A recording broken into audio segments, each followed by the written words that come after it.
terrible.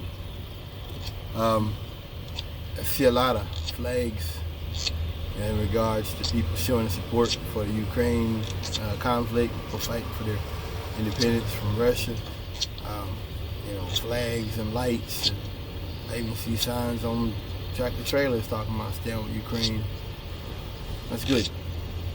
What Putin is doing is wrong, and what some believe are even war crimes he's engaged in.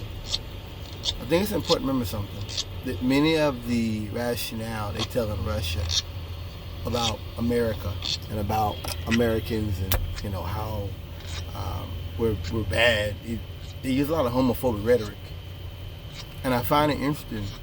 A lot of it, America's a lot of homophobic stuff when they talk about America. That's one of the biggest things they use.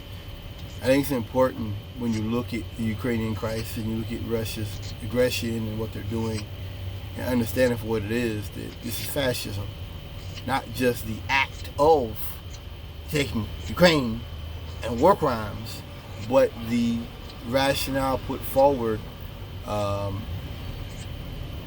that they have is very similar to the rationale of the current GOP. In many ways, very similar. And I think the only difference is that America kind of doesn't. Americans don't really want that.